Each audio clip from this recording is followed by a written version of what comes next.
Hi, this is A New Nigeria with Wale Oluwade.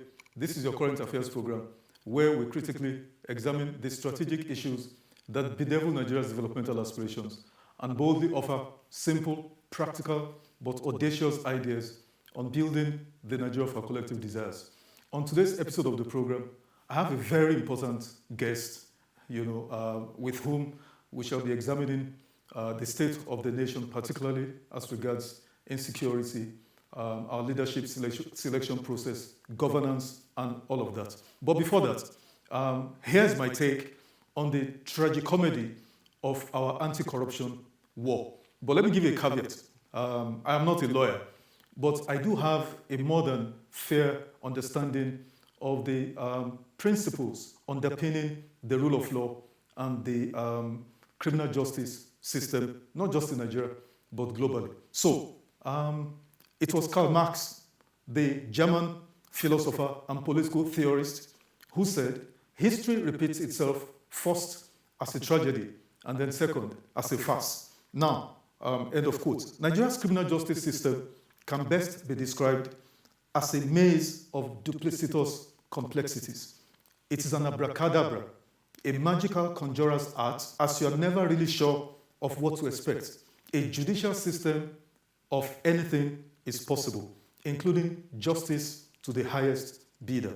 Any society that can arrest, prosecute, and convict a social deviant, otherwise called Bobrisky, who perpetrated what, in my view, is a flimsy offense, though an offense regardless, in less than a week, but finds it impossible to arrest, let alone prosecute, an ex-governor accused of stealing 80 billion naira in addition to such other crimes bordering on economic sabotage or crimes against humanity will never make progress or be accorded respect in the Committee of Civilized Nations of the World. Now, the rule of law is simply a body of laws or regulations by which a society is governed or administered, and it is intended as a panacea to the might of men. What are some essential attributes, of laws? Number one, fairness. Two, the law must be unambiguous. Three, everyone is equal, equality before the law. Four, the law is sovereign, meaning there are no monarchs in a society governed by the rule of law. And lastly, justice. The whole essence of law is the cause of justice. There is the spirit of the law and also the letters of the law. Thus, the critical essence of the rule of law is to assure and preserve the cause of justice. All courts intended to circumvent the wheels of justice from functioning efficiently, either deliberately or inadvertently, must be removed. No one, be they accused, prosecutor, defense counsel, a member of society, or judge or jury, must never be allowed to use elements or processes of the law to circumvent the cause of justice. The letters of the law must never be allowed to prevail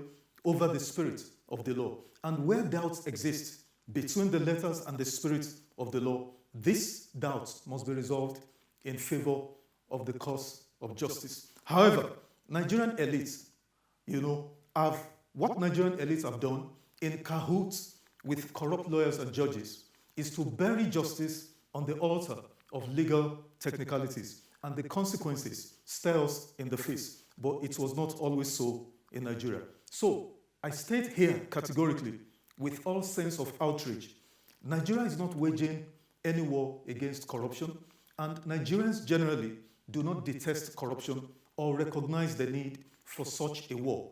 On the contrary, most Nigerians aid and abet the commission and perpetrators of acts of corruption in its many manifestations. Just tune in to any of the television talk shows, and you are sure to behold the bizarre spectacle of supposed leading journalists, very senior lawyers, commercial public affairs analysts and rights activists, civil society organizations, hired protesters, etc., deliver such perverse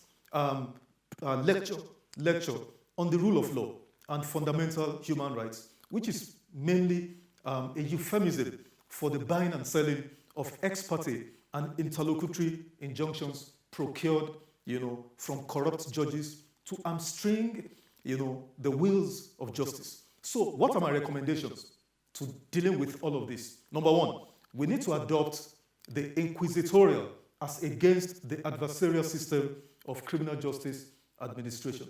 This simply entails that when you are arrested, for the commission of a crime, the onus is on you to discharge the burden of proof, not of the prosecution, but now the accused has the burden to discharge, to prove beyond reasonable doubt that he or she did not commit the alleged crime. Number two, we need to create special courts for economic and financial crimes, kidnapping, terrorism, banditry, etc. Number three, we need to adopt severe punishments such as life imprisonment for the above-mentioned crimes. Number four, there is an urgent need to remove immunity against prosecution for crimes, from governors and their deputies as a starting point. Number five, we need to institute a robust compliance and enforcement mechanism to the provisions of the Administration of Criminal Justice Act 2015, for members of the bar and the bench. Number six, there is a need for the continuous investigations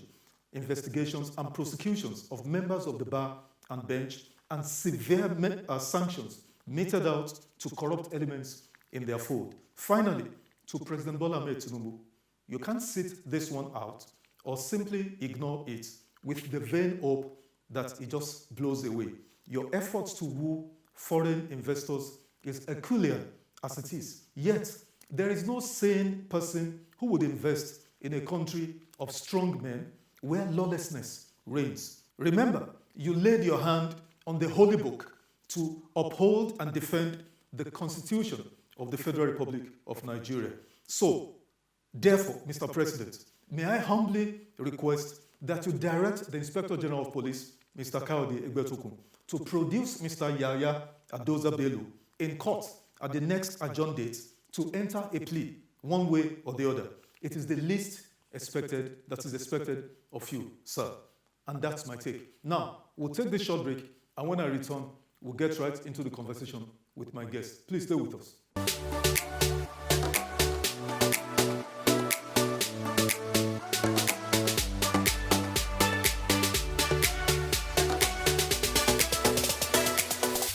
Welcome back. My guest today, like I said in the introduction, is Lieutenant General Abdulrahman Bello Dambazau. He was former Chief of Army Staff, August 2008 to September 2010. Also Minister for Interior under President Muhammadu Buhari from November 2015 to May 29, 2019. Let me just give a summary of his educational accomplishments. By the way, he's one of the most decorated military officers we've had. And General Dambazau's secondary education took place at Barewa College, Zaria, where he graduated in 1974.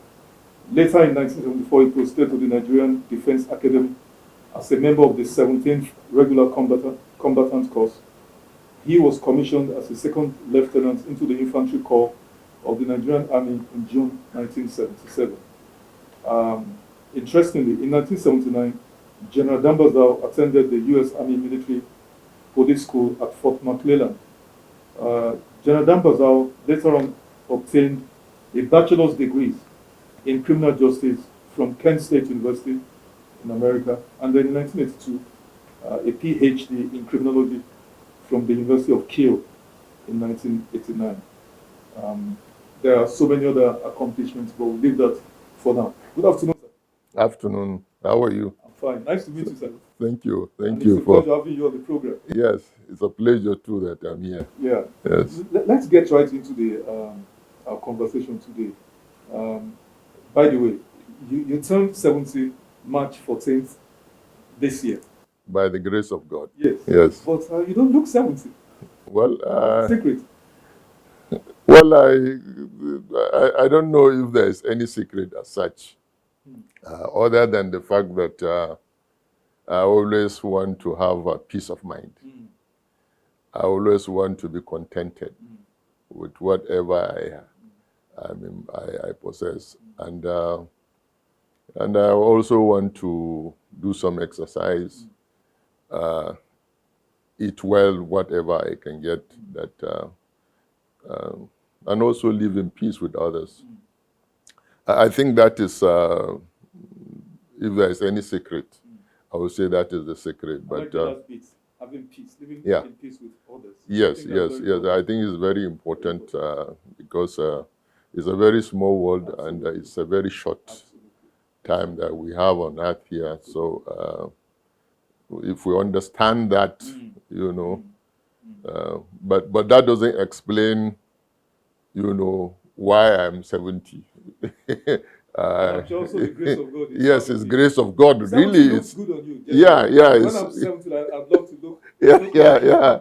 It's grace of God because others have gone. Absolutely. I tell you what, there was a classmate of mine whom we graduated June 1977. And 1978, we had accident. He died. Wow. So you were part of the. I was. Yes, I was. Wow. Yes. So you see, God has His way of. His career never even took off at all. No, not at all. So if you look that, you have every reason to thank the Almighty for keeping you alive. Yeah. Interesting. If I'm not mistaken, you must have spent over 30 years in the military.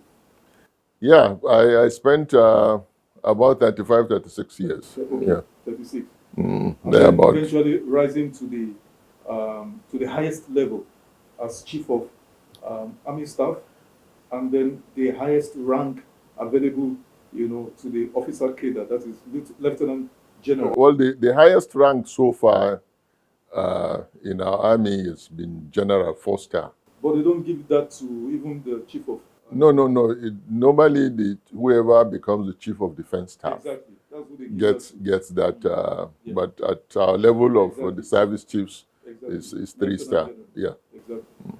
Now, the reason why I brought that up is how has this 36 years in the military, the military being a highly regimented and disciplined profession, how has this impacted on life after service? How have you been able to adjust to life after service? Related very well with members of the academic community, mostly those in the University of Ibadan. Okay. Because most of my activities have been, within the University of Ibadan campus. And I also, like I said, ventured into politics. Yeah, there are two different scenarios. The military is hierarchical, is rigid in structure. Very highly regimental, and ours too has to be in terms of obedience to lawful orders and things like that. Whereas the other side of it is very fluid. I'm sure you don't want to use the word very unruly. No. You don't want to use the word very unruly. No, very fluid. I'll use that, but yeah. Let's just leave it like that. Yes. So there are two different. So to be able to manage that, I think it's a huge task. You always have to remind yourself. And it requires a lot of skills. Exactly. So especially non-technical skills. Yeah, you have to humble yourself. Absolutely. And always tell yourself that you are not in the barracks. Where you used to give instructions for the jobs. Yeah, you're not in the barracks. Any John Thomas from wherever can just come out and challenge you. Exactly. So you need to understand that and be able to know how you'll be able to communicate with people. Sometimes when you communicate, people think you are giving them orders. But that is not the intention. So that, you keep on reminding yourself that this is a different environment completely. The reason why I brought up the bit about spending 36 years in such a highly professional, disciplined sector as the military, the impact on your life right now is because not just yourself, because going through your CV, sir, you're one of the most decorated, and not just decorated, highly educated, military officers that have gone through their series. And on my phone, I'm sure I have no less than maybe 30, military generals of different, cutting across the different services. Vice marshals, commodores, navy commodores, and all of that, and then of course generals in Ghana. Has Nigeria benefited enough from this highly trained, highly skilled military personnel? Because if you notice the way they are being retired summarily, if one from a regular course like your course 17, if you were promoted chief of army, for instance, all your colleagues are summarily retired, if I'm not mistaken. Or maybe those who are ahead of you cost 16 or so, 15, they're retired. So have we benefited enough from the investment, the high level investment we put into military? Yeah, first let me say that it's true that when you are appointed ahead of those who were your seniors, sometimes, it doesn't augur well if they remain behind to serve under you. But it all depends. When I was appointed Chief of Army Staff, I had some of my seniors who were holding key appointments. And I called them to ask them if they wanted to leave. They said no, they want to remain and work with me if I was comfortable with that. Of course, I knew them, and and I obliged. I said they could remain, pending when we have, the next promotion, because we needed to have to fix some. So, and they remained with me, and I worked with them, and we had that mutual respect. And there wasn't any problem. All my classmates remained with me. So what you're saying, in essence, it is down to the person now, or also at the behest of the commander. No. It's up to you, okay, as the person being on that seat. Yeah. But of course, the difference is that during our time, promotion wasn't the way it was done much later, because you don't have too many people, at the top. Promotion was based on vacancies. I tell you what, I knew that my first, opportunity I had to promote brigadiers to major generals, brigadier generals to major generals. I had just about 8 vacancies. And I increased it to 10. After I discovered too that I could slot in those 2 somewhere. So, and I promoted just 10. But later I saw that, sometimes they promote 30, And when you do that, you end up not having a place for them. So it comes to a time that when somebody comes in, you find maybe about 30, 40 of people occupying, having this rank that are not, don't have anywhere to fit into. So it all depends, is the circumstance. So I during my time, it wasn't much of a problem as such. And even before me, it wasn't much of a problem as such. What I want us to focus on next, General, what in your view are the major causes of rampant insecurity in Nigeria, particularly in northern Nigeria, especially that you were chief of army from August 2008 to September 2010, and that was about the time when this Boko Haram terrorist organization, came to the fore, as it were. Well, let me say this, that we have a security environment that is complex. And indeed that it's the question of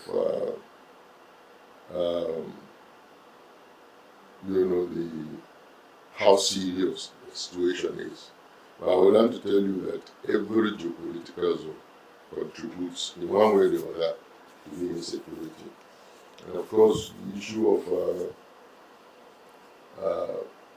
terrorism and insurgency that is linked to religious extremism reared its head in the northeast, northeast. And of course, today we are also dealing with banditry in the northwest. We are also grappling with the issue of herders-farmers conflict. Absolutely. Communal clashes. Conflict. Absolutely. North Central. Absolutely. We are also dealing with issues of secessionists. Agitations. Agitations. Southwest, southeast. And so on. Of course, the militancy and piracy is still there. South. Yeah. So it's a very complex mix. It's a mixed situation.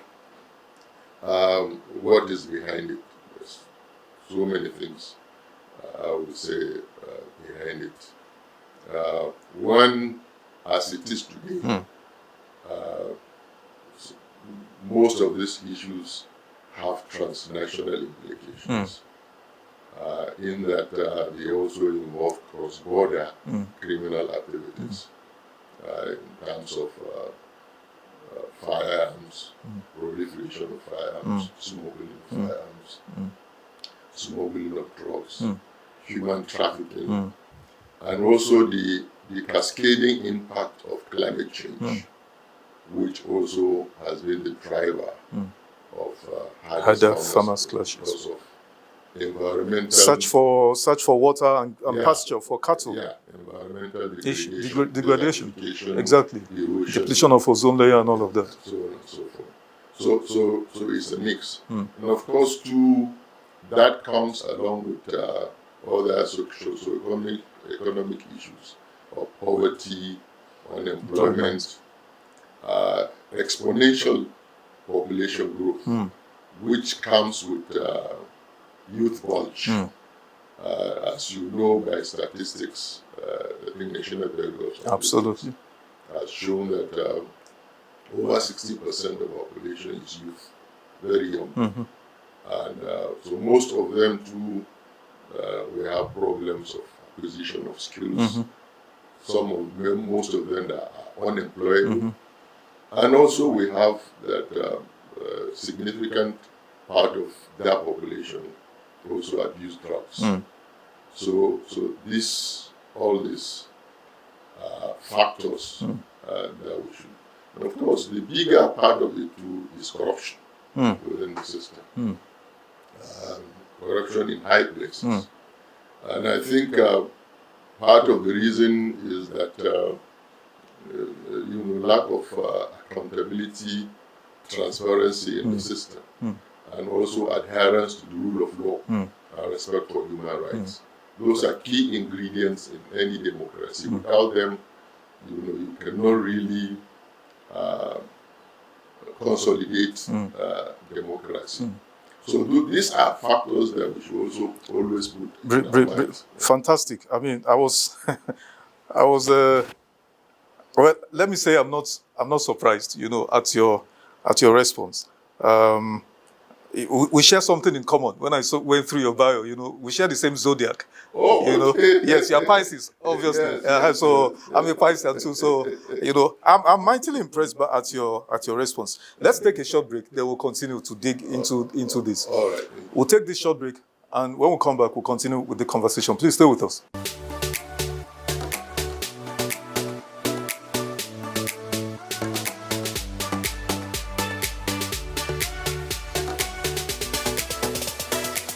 Welcome back.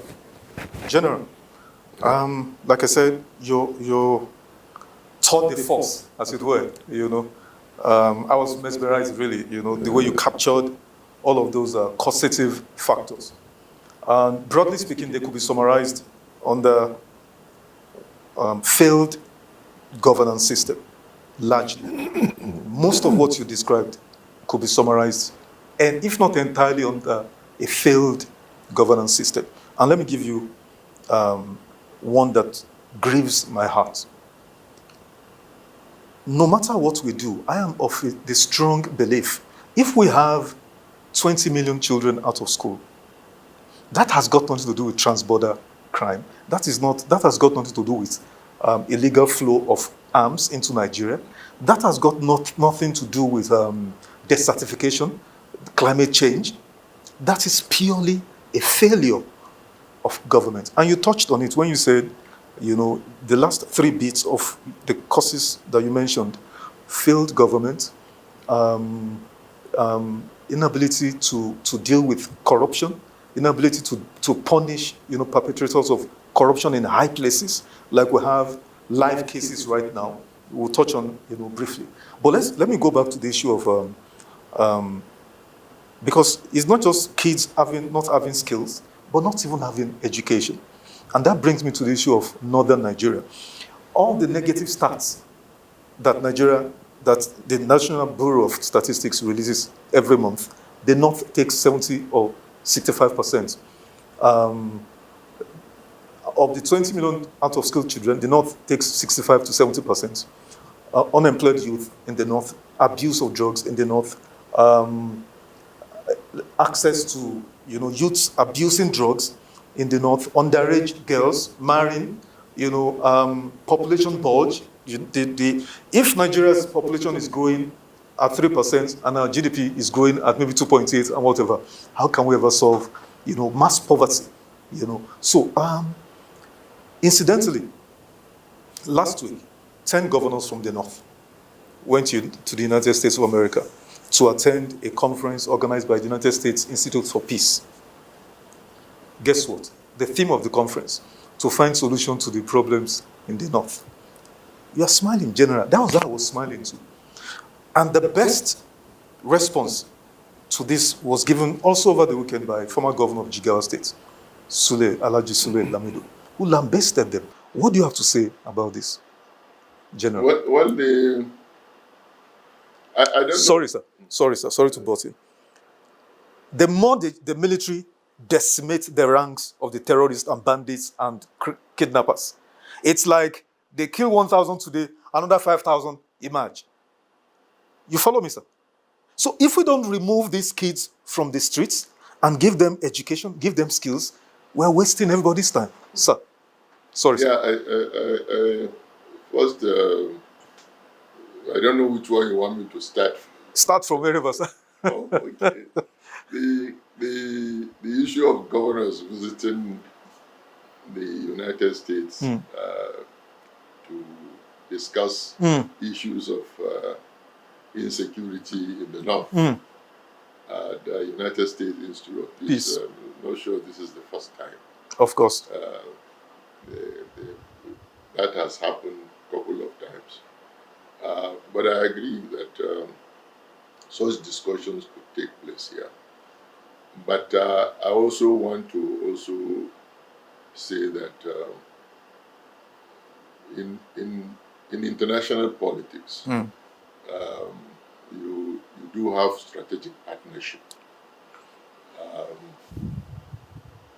Certainly, the United States Institute of Peace will not provide answer to the question as to why we're having the challenges of, because they are local problems. Yeah, but what they could do is probably, since the United States Institute of Peace is a government-sponsored establishment by the US government, probably if there's any takeaway for the governors, should be in terms of what kind of assistance, security assistance, would the United States government give. And I think that should be the takeaway. Other than that, if they go there just to discuss and come back without anything such, then I think they wasted time and resources. But I want to believe that they were there based on strategic partnership. And knowing that too, that the United States has been around at our back door. Absolutely, in Niger. For They even have a several mission years. there. Yeah. Yeah, so they know quite a lot about the insecurity In that axis. within, yeah. But like I believe so, and I've been saying it for several years, that the issue we are having, that was even before the banditry, the issue we were having in the Northeast has become a regional issue. I've said this, more than 5 years ago. As it become a regional issue, it's an issue that we cannot, as Nigeria, tackle it alone. We need to partner with our neighbors, immediate neighbors, and also our strategic partners to deal with the issue. So probably I will excuse them if what took them is to discuss these issues. But sir, let's come back. Can you speak more on failed governance? The issue of failed governance because I've been a public affairs analyst for over 2 decades before I even have my own show. And all of us, I tell my colleagues, we've all been guilty of undue focus on the federal government. Whereas, where the governance actually takes place is the states, especially the local governments. Yeah. If you see in terms of development, and you refer to the statistics provided by NBS. Absolutely. Which reflects the reality. The reality. I'm a northerner, and I feel pain with things like that. Let me give you a short story. Yeah. I went to my village, visited my village one time, and this was... You're from Kano, sir? Yeah, I'm from Kano. And this was sometimes in 2012 or thereabout, after I left service. And the primary school was just adjacent to my house in the village. So I decided to visit the primary school. The children were there, yes. So I saw the condition of the primary school. So I thought part of my effort to pay back, giving back to society, was to also be able to make contribution to at least in that. So I sank some boreholes, renovated the buildings, refurnished refurnished the brought new furniture for classrooms, have these modern boards. And things like that. Made the school, very... Come up to standard. Very, very what anybody could call a school, a learning environment. And in addition to that, I said that because I know the sentiment, I said we should build within the school some classroom for Islamia, exactly. Islamic studies, yeah. So which we did brand new, and employed some locals that will be teaching there. And also communicated this to the Ministry of Education in Kano. And this is what we have done. And we want them to send a representative to come and see the place. We want to commission the renovated structure. I don't know if the word commission is the right thing, but at least we upgraded it. Absolutely, it's commissioning, definitely. Yes, so instead of even sending representative, the Commissioner of Education came. Wow. And by the side of it, we built a clinic, because there was no clinic in the whole area. Wow. It's a very large area, not just my village. Wow. So we said... There were no clinic at all? No clinic at all. Wow. So we built clinic with 2 doctors' accommodation. Wow. And we had everything in place. So the Commissioner of Health also came. So we did all the ceremony. And when it was time for the school to open, so I said they should line up all the teachers. I want to tell you, I was shocked Only one person stepped out. He said he was the headmaster and he was the teacher. Of the entire school? At the entire school.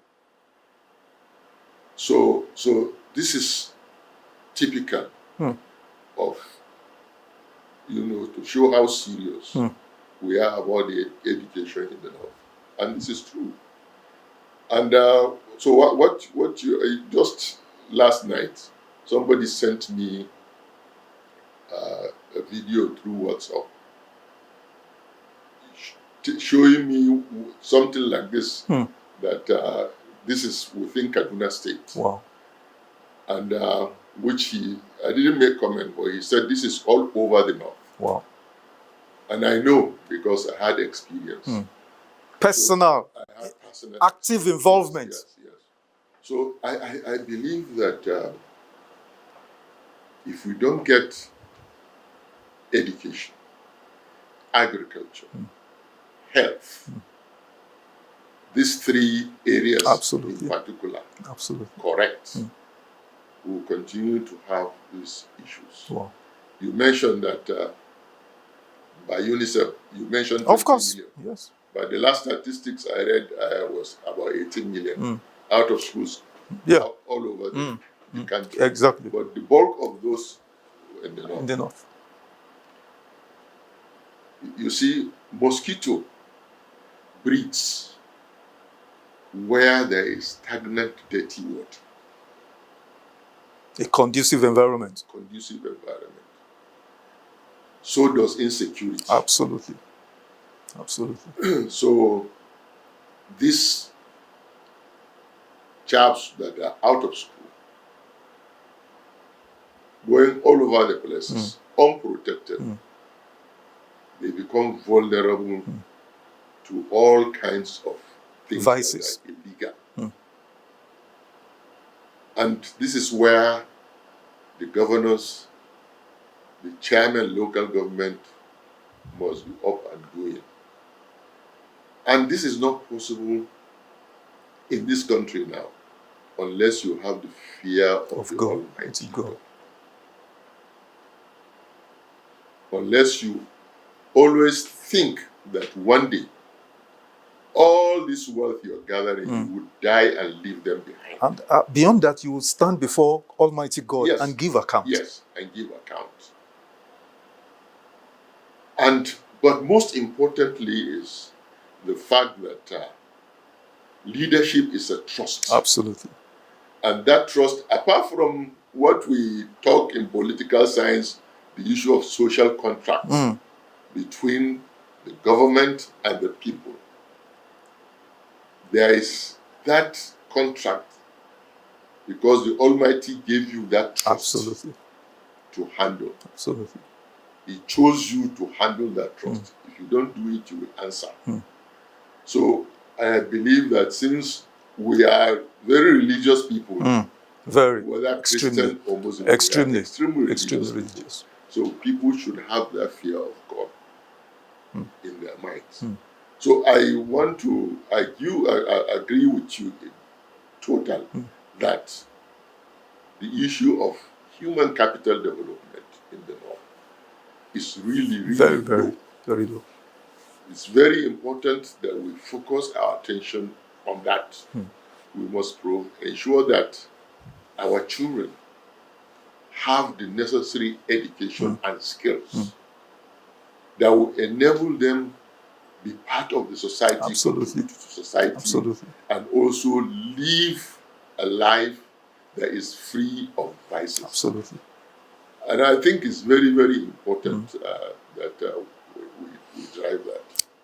Thank you, General. I mean, that's your candid and unvarnished submission is so appreciated. I mean, I love Nigeria.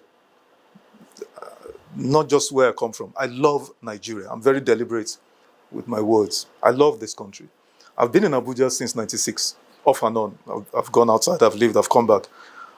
I love this country. The enormous potentials of this country is mind-blowing. But what has crippled the greatness, the potential greatness of this country has been very, very a leadership that could be called criminal. And I'm even being modest with that kind of description. Because, sir, when I see Kebbi State Governor, it's general, When I see Kebbi State Governor buy SUVs for state houses of assembly members, SUVs, each of them not costing less than maybe 50, 60 million naira, or conducting mass weddings. And then when they do the mass weddings, then they give them like starter pack, bed, and what. And I'm like, is this your priority? This is not your priority. Your priority is to build schools. Like you said, sir, recruit teachers and ensure that these kids go to school. Visit the schools. Zamfara State, across the border, for a couple of years or 3 years, when it's time to write to WAEC, they can present candidates. An entire states are not local government now. Where are we going with this kind of leadership? And then when you see what these governors do, I'm talking generally all over Nigeria. Yeah. Including my governor from Ogun State or wherever they are. Their priority is totally warped. Sir, can you speak, before we take the next break, I want you to speak briefly on how we choose leaders, especially governors. The leadership selection model that we're using. Because this is not, you're like an uncle or a father to me. Even in my own time, it is not as bad as it is now. Because I was in secondary school when Bola Ige of Blessed Memory was governor for your state.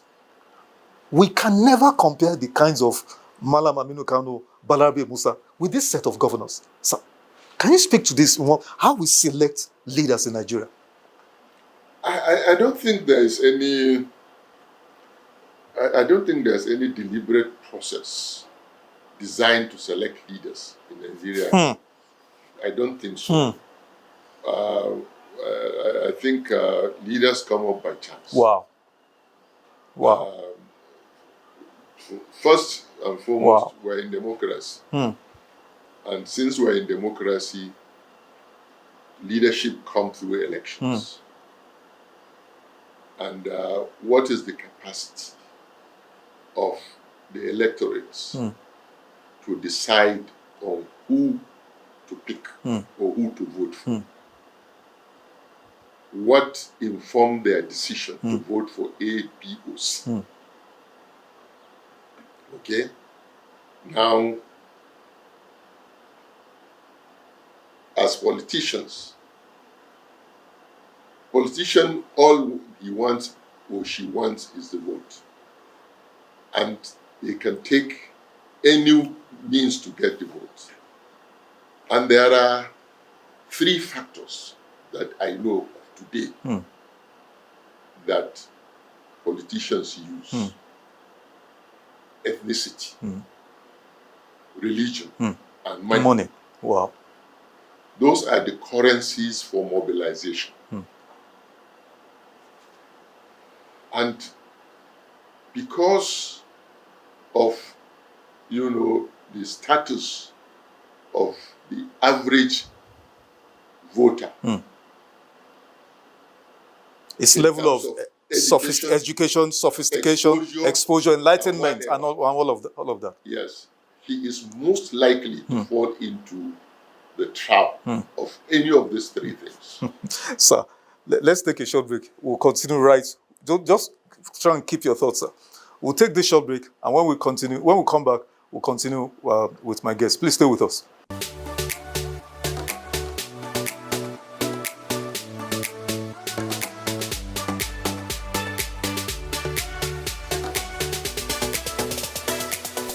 Welcome back.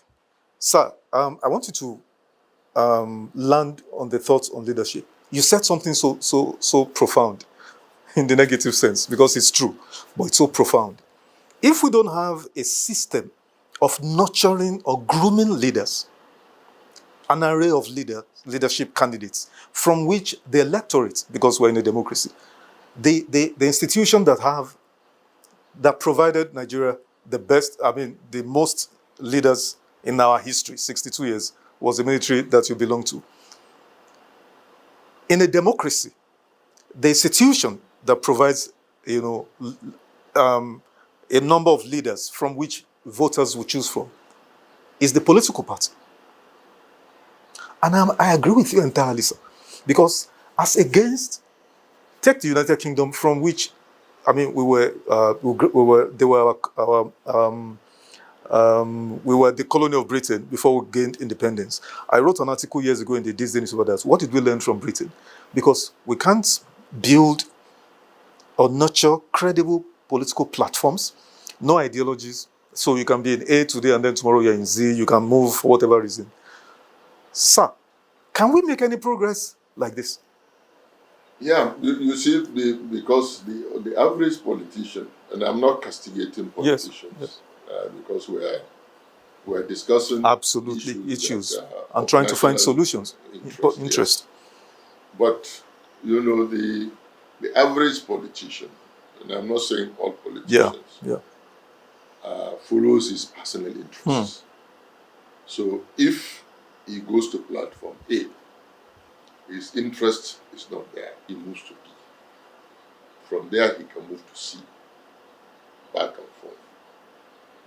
But I think overall is that if the system is designed in such a way that there is accountability and there is transparency, you know, because the attraction is peculiarly interests. But if there is accountability and there is transparency in the system, and of course there is rule of law. Sir, we'll come to rule of law shortly, yes, because your PhD is on criminology. So we'll come to that, you know, but I want you to speak to, before we round up, maybe in 1 or 2 minutes, on this party or leadership issue. Yes. What is the role of party discipline and ideology in grooming? Because if a political party attracts a certain kind of person into their fold, it is presumed to be because they share the ideology of the party. Yeah. And then if you become errant, you misbehave, the party ought to be able to discipline you. Yeah, this is why I said it doesn't exist.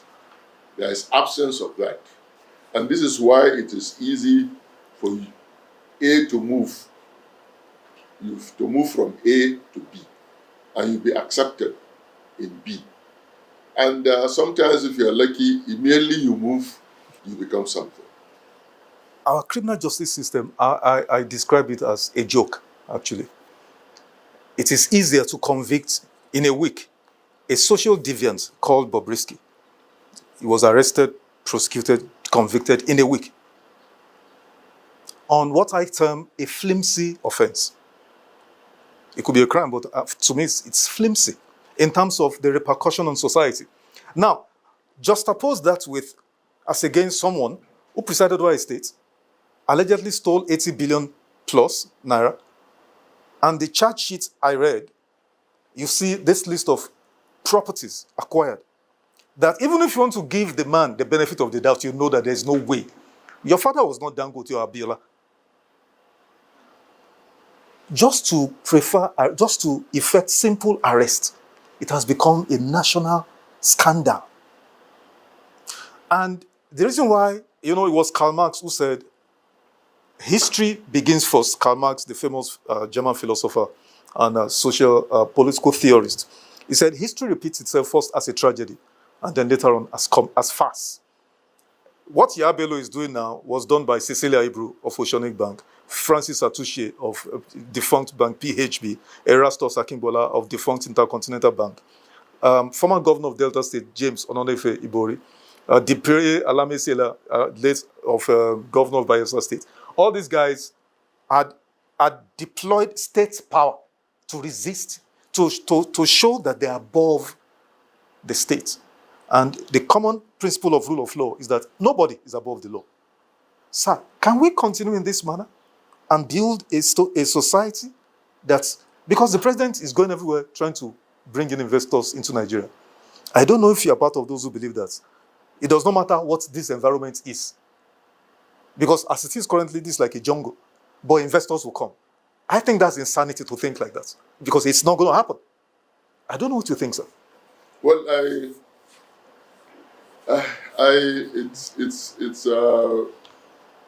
First I want to say that the criminal justice institutions are weak. Just like most other institutions in society, they are weak. Secondly, I want to say what Bobrisky. Yes, the cross-dresser. Yeah, Bobrisky was charged to court, and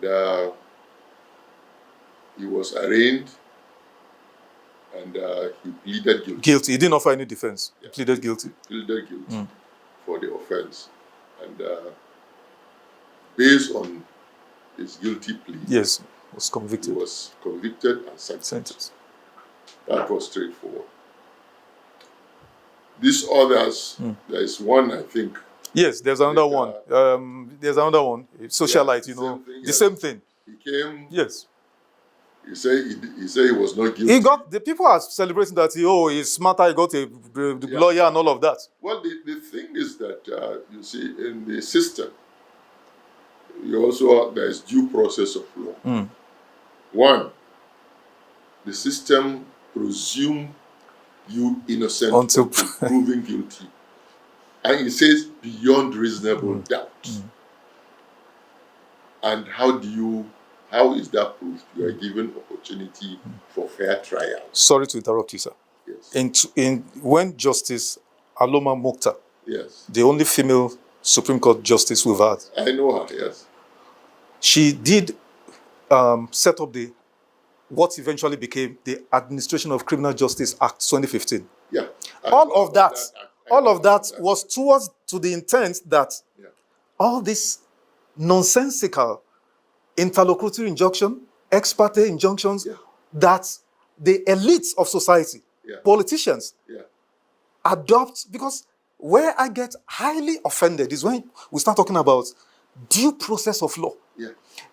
In the case of the former Kogi governor, what you are hearing, because the guy is busy sponsoring paid, speakers, journalists, lawyers. Protest people. He ruined their lives. Are protesting on his behalf. So what they do is to come and talk about abridgment of his human rights. Yeah. Because they said due process of law. Yeah. Sir, are we normal? I'm just asking. Are we normal? Yeah.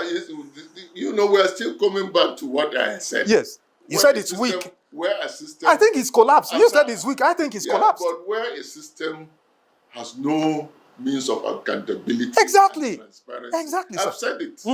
You said so. This is applicable to every facet of our life. So you are bound to have areas that people can exploit and take advantage of. And this is the issue. So if you go to prison, any prison, pick any prison, you are likely to find that 98%, I'm being conservative. Yes, absolutely. Of inmates incarcerated are from the lowest level of society. On all sort of, what we could call flimsy offenses. Yeah. Well, whatever it is, an offense is an offense anyway. You are likely to find that over 70% of those are awaiting trial. True. Wow. I've seen somebody in prison who had spent over 10 years awaiting trial. I've seen 20 years on awaiting trial. I've seen one-on-one. So this is the issue. So we have to get things right. Within the criminal, starting with the police, if the police doesn't investigate well, there's no case. Then there will be no case. If it goes to prison, if it goes to court. And you hired a big lawyer, he can take advantage of loopholes and get you out. So these are issues that, and I have gone through the criminal justice system, Administration of Criminal Justice Act 2015, and most of it is not being implemented. Not at all, because if we did, the reason why that thing was put up is to correct this defect. Yeah, it's not being implemented. To close these gaps. Exactly, it's not being implemented. Absolutely. Should punishments not be meted out to both the prosecution and the bar and the bench to ensure everybody plays by the rule? Because Sir, judges of coordinate jurisdictions, Yeah. sometimes in the same state, Yeah. giving against one another. Yeah. That's happened. Well, we have the Judicial Council. Yes, exactly. We have the NBA. We have should be some kind of regulatory bodies to check some of these excesses. Or check some of these wrong things going on within the criminal justice system. So I believe that there are so many things wrong in the criminal justice system, and this is why, in the first place, one of the reasons why we are having the issue of insecurity is this. Of course. Because when somebody commits an offense and he goes free, then another person will do the same or even worse. But if you punish somebody for what he has done, then there will be deterrence. Absolutely. Either in terms of general deterrence, that every other person who sees that being punished will now, take note. And he himself who has been punished will not repeat the crime again. So these are some of the issues, I think. Very true, sir. But certainly there is a lot, I agree with you, there's a lot we can do to correct what is happening with the criminal justice system. Very true. And the administration of criminal justice Act, should be the starting point. The famous British philosopher, George Savile, said, men are not hanged because they stole a horse, but men are hung so that horses will not be stolen. Meaning, one person has stolen a horse, you could have said, let him go. No, but you execute, you hang him, which was what they did. You hang him so that many others who would want to tow his path. That's deterrence. Yeah, that's general deterrence. But the society has collapsed because there's no deterrence. Yeah. Sir, I'm being told we have just a few minutes to go. And it will be remiss of both of us not to talk on. I hope you're not retired from active contribution to society. Retired, we will not be having... Brilliant. That gladdens my heart. Because, sir, without those who know me, I don't do flattery. I have a couple of people who know you very well. I don't do flattery. You can confirm from them. It will be a great loss if you retire. I would urge you not to retire. Now, if President Bola Tinubu were to call you, because I know you were part of, you worked with him towards 100%. I know, and I saw you at the reform meeting last week, Monday. I think I saw you there. Yeah, I saw you. Yes, I chaired a session. Oh, okay. I saw you one of the clips, and I was like, okay, yeah. I saw you there. There's no time for us to talk about the governors. I mean, the IG came and said he does not believe in state or community policing.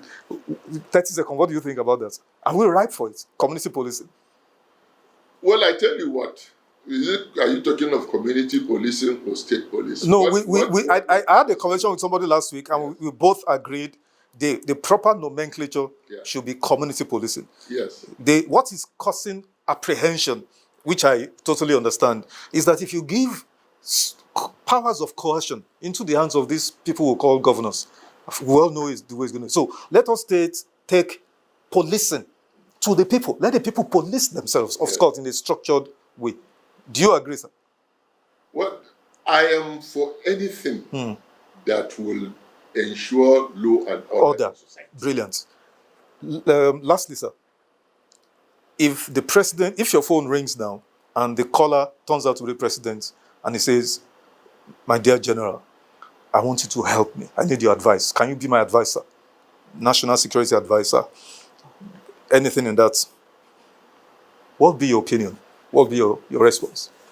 Well, let me tell you that I have been, like you mentioned, I have not retired. I have held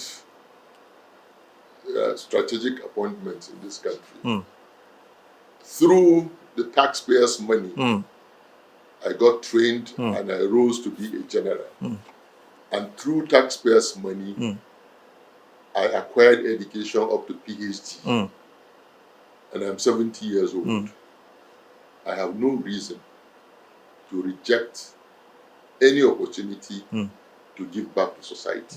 Great. From what I benefited. Great. Don't retire, sir. I mean, we need you. This country needs you. You cut a picture of a civilized and urbane, some of those rare Nigerians. Like I said, I don't do flattery. I'm just telling you what I've, before you and I sat down yesterday, we've been communicating, and I studied your profile. I read a number of literature on you, and I was mightily impressed. You are a professor, meaning you lecture or you teach somewhere, one of the universities? Yes, yes and no. Okay. Yes and How did you get your professorship? Well, that was given to me by Igbinidio University. Okay. What they call, it's like a visiting professor. Yes. But I'm also a pro-chancellor. Oh, wow. Of a private university. Which one is it? Capital City University, Okay. Kano. Okay. I'm a pro-chancellor there, even though it's I don't get paid for it. Oh, definitely. I do that. Giving back to society. Back to society. So I am very much into the academic community. By the way, I have a friend or friends who are insisting that they should bring me to University of Ibadan and be a full professor. Wow. Professor Isaac Albert. Wow. Professor Tajuddin Akonji. Wow. But I said I don't want to go beyond limits. For me, it's just the distance. Yeah. If it was maybe one of these universities in Abuja.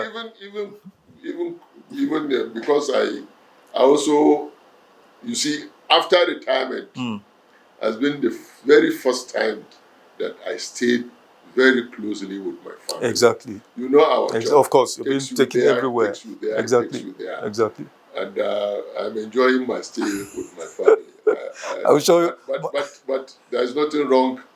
I will continue on this trend. I participate a lot in conferences, in seminars, in roundtables. Exactly. I do a lot. Exactly. Like the one I saw you last week. I observed. Yes. I saw you there, and I was. And I have another one next week. Oh, okay. So I participate a lot. I do.